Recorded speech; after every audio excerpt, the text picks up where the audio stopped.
Welcome to the Aus Asia Business Program with your host, Stacey Martin. Stacey brings together experts, ideas and information on how to navigate business opportunities in Asia.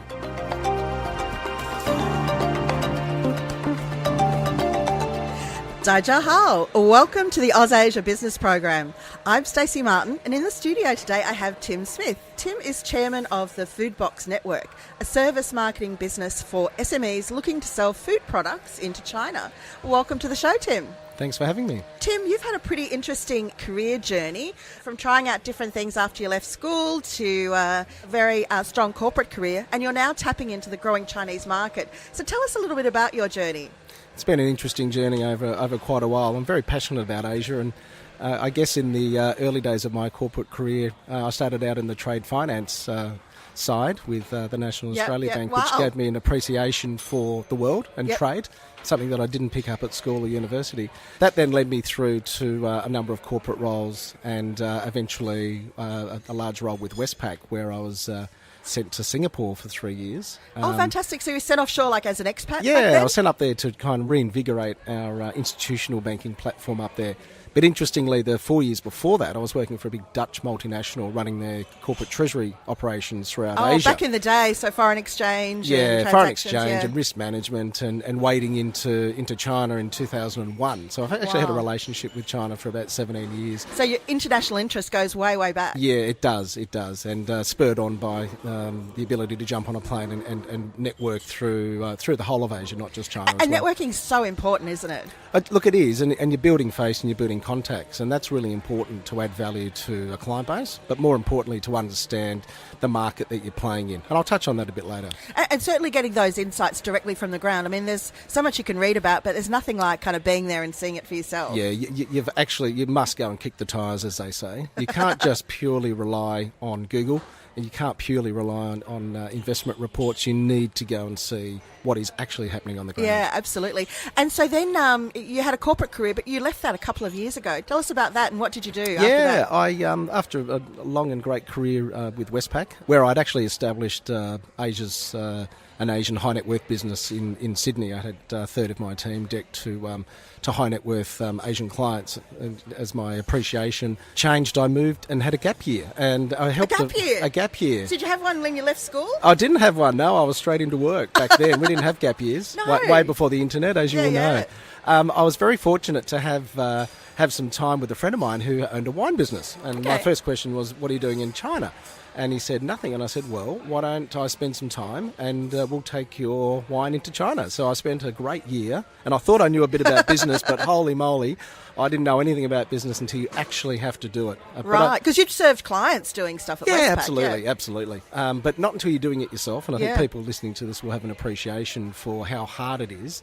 But I managed to reconnect with an old client who really, through the Food Box, funnily enough, a year ago, which then took me through to understand how to take wine into China. And that's been an amazing journey. So I can talk firsthand about the issues and joy of actually getting it in, but how hard it was. Wine, we've evolved quite a lot from, the red wine. They used to put Coke in it, and now the evolving. They're still doing pellets. that. Are they still doing that? Yeah, they are. But that's a really evolving market, and I know they looked to France and so on. But Australia's got some great product in the wine industry. What were some of the issues and challenges you had with moving into that space? The first thing was Chinese don't drink white wine, which is totally incorrect. That was someone told me, don't bother with your white wine. And we actually have quite a good white wine. Funnily enough, we took up a bottle of red and a bottle of white, and everyone loved the white wine. Wow. Now that's because the market's changing, and you need to be very mindful of that. The red wine is obviously absolutely key, but you need to make sure that you're listening to feedback and don't think you can do it yourself. You need to take advice. So really from people on the ground? Yeah, you need to listen to what is actually being consumed, not just hear about it. Yeah. And that's really valuable. And then you need to find out what needs to be done and be very realistic about the time frame. people tell me it takes longer than you think. Was that the case for Oh, you? absolutely. Look, we thought we could do it better than the locals on the ground, so Yep. my partners tried to do it a certain way, and surprise, surprise, that didn't work. And then we had to go with our tails between our legs back to the person who I'd reconnected with, and he got it done within 6 weeks instead of 3 months. Fantastic. So the benefit of like engaging an expert, whilst it might cost money, it will save a lot of time and heartache. Yeah, I've used to saying for a while, you pay peanuts, you get monkeys. We tried to do it on the cheap, and one of the main points here is don't try and do it on the cheap. China's not for on the cheap. China's about doing it right and being patient and having time and doing it properly. And that gave you a lot of insights, and you saw the changing palette with wine, but how does that evolve into other changes? You know, people are evolving their kind of food habits, more protein and so on. What were your observations from on the ground? Yeah, so that allowed me to reconnect with one of my old clients through the private banking, funnily enough, and he had built a business through the changing tastes of China, and which is really, really valuable insight. So what you've got is you've got the emerging business, the middle class, which we've all heard about, and hundreds of millions of people wanting to try new things. Sure. And the way in which food is consumed, the ability to look at new tastes. And there are, 3 key things that the Chinese are spending money on, and that is housing, education and food. And in fact, I read a stat that they have a very high percentage. I mean, it might even be up to a third or a half that they spend on food, much higher than others, because they use it very much for celebratory and I guess to some extent showcase their wealth. Yeah, absolutely. And certainly you need to understand the cultural overlay in any culture that you're dealing with, but the ability for that emerging middle class and the affluent to be able to differentiate themselves through, I guess, the style of food that they're consuming and the ability to cook that at home. But that's a different discussion as well. So cooking at home, they use different sort of utensils and styles as well. Well, one of the things that I think visitors who've been up there and Chinese nationals will know that most Chinese apartments do not have an oven. Yeah. Like, that is absolutely amazing. And yet I'm still speaking with people at the moment in the food industry who don't know that that's actually the case. So they're not going to have a Sunday lamb roast like we grew up They won't with. be having a Sunday lamb roast, no. And yet there's been many people trying to push lamb up there and get it roasted. It's just not going to be in an oven. It might be boiled. Well, I take delegations into Hong Kong each year, and we often have a trip into China. And I stay with friends on the ground, and so I've seen that firsthand. And we went into Shenzhen. We had a consultant who arranged us to visit homes on the ground, and just to see the kitchen, the way they live, the packaging, all of those things, and it's quite small apartments, obviously, with so many people, just gave amazing insights. One of the things that I'm particularly appreciating at the moment is a lady who runs our business in China, is a lady by the name of Heidi Dugan. And she's been in China for 18 years, and she's a bit of a celebrity chef up there, completely fluent, married to a local Chinese kung fu expert, which is a great combination. Wow. And her insights into the actual kitchen and behaviours is Yeah. absolutely invaluable. And we've just had her out in Australia for the last 2 months at various sessions with food groups and investors as well. And they're just lapping up all of her insights because she's been up there for 18 years and yet no one in Australia has heard of her. Wow. Which is And it's phenomenal. like even when we run functions here and we have Chinese guests, and we're much more multicultural, but just to realise, actually they don't want a sandwich lunch, Yeah, absolutely. And the thing is, there's the packaging, the branding, the way in which it's consumed. I think people will have a perception, and I like to use the example sometimes, some of the large American corporations have waded into China over the years with a particular model that hasn't worked as successfully, and others from around the world. You need to be flexible. You need to take feedback. You need to be patient. You need to move. You need to morph with the market.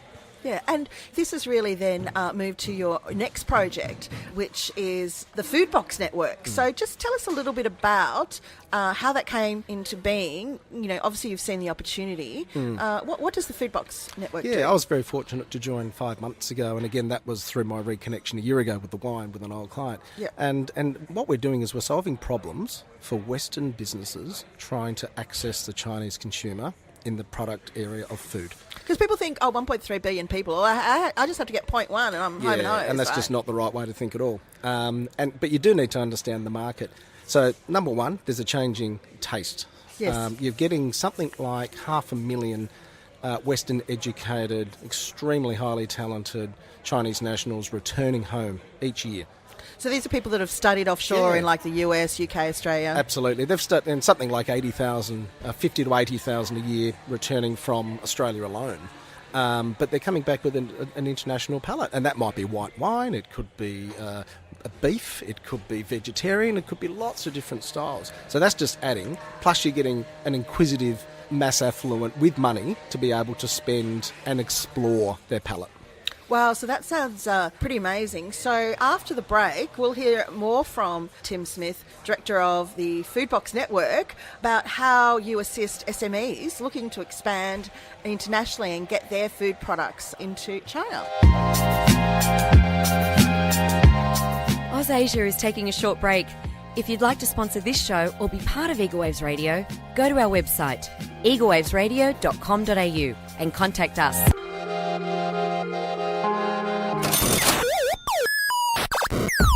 Hey Tess, don't you employ overseas staff and you've been thinking about expanding your business offshore? Yeah, I have been. And you have investors that are also considering moving to Australia. I do. So a registered migration agent could probably help you with the right visa solution. But how do you find the right one? Industry body Migration Alliance has over 4,800 registered agents. What's the best way to contact them? Email help@migrationalliance.com.au and you'll find a MARA registered agent right near you. Cool. And now, back to you, Stacey. Well, welcome back to the Aus Asia Business Program. I'm Stacey Martin, and I'm here in the studio with Tim Smith, Director of the Foodbox Network. So he's just been telling us about how this initiative came about. So I'm really interested to know, Tim, that, I hear it's pretty complicated to get food products into China. Can you tell us some of the things that people need to go through? Yeah, absolutely. You need to be aware of the different government regulations. You need an ingredients check, and then you need to make sure that those ingredients are approved in a particular way. It's quite complicated. You do need a local partner who does this for a living, or you're going to just waste time and money. There's a registration process, isn't there, to get any product? Yeah, absolutely. The first thing I'd recommend is around the branding side as well, is IP and trademarks, domain sites.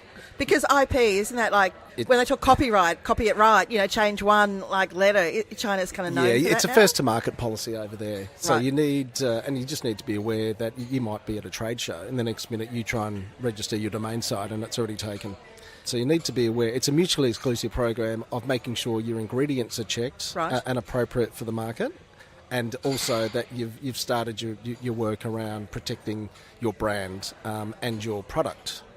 So ingredients appropriate for the market, because obviously the Chinese have a slightly different palate, and so some people are adjusting their product or taste. Is that something that people should do, or just go with what people like in Australia? Yeah, you need to have feedback, and not everyone has the capacity to pay for focus groups, right? And the like. But it's very important to have a very eyes wide open approach, and I'll keep coming back to flexibility and patience, which is really, really key. But you need to be able to take feedback on from your partner. In China. That's one of the things that we provide is an Aussie view of China, which is going down well. Given the business was really created using brands from the UK and the US, we've only just arrived back in our home market, having established this business for the last 2 years. So the ability to take Australian products up, and given the branding's already done, Australia Incorporated is big. Food is quality, it's secure, it's fresh, it's half the work's already done. So they really like this sort of food bowl or deli that we have in Australia, Absolutely. the clean, green. And the thing is, you talk to the locals about Australia, and it is open expanses. It is quality product. So then we need to fit in with that model that's already been created by the government. And you mentioned branding. Sometimes if you look at a brand here, if you translate it into Chinese, it may not have necessarily the same meaning. Yeah, absolutely. You'd be very mindful of that. And a good partner will make sure that your Chinese name is an appropriate name. So you have to register both your local and your Chinese name? Yes, if you don't, someone else will. Right. But, interestingly, I'm hearing that a lot of the Chinese companies here are also registering their brand. And so registering IP is a much more common thing. Yeah, now. it's a lot more common than people think, and people think you're just getting ripped off a lot of the time. You just need to make sure that you're getting the right advice. There are war stories everywhere, so I mean, you can have an hour on war stories, but the ability to just take feedback on and then work within that. That includes packaging size as well. You need to be flexible around, let's just use an example of a 1 kilo product, and really what we've been able to do with a particular company is put that down into very small sizes, which can then be sampled. Right. And you can add value. So there's a whole piece around here about adding value to match the market and the flavours. Okay. You mentioned before you're working with an amazing influencer, and marketing is such key. And, you know, this WeChat and how everyone gets their messages today through the internet. Tell us about this key influencer that you have working with you. Yeah, we're very lucky to have a lady by the name of Heidi Dugan, who's been in China for 18 years. She's a celebrity chef. She's got her own TV show. Okay. She's been on TV for 18 years. Wow. An amazing cooking show, completely in Mandarin, called You Are the Chef. So she's a bit of a celebrity over there, and she's a key opinion leader. They call that a KOL, another acronym. Yeah, she's a KOL who has, she's got hundreds and hundreds of KOLs following her. Wow. So she's an influencer in the food space.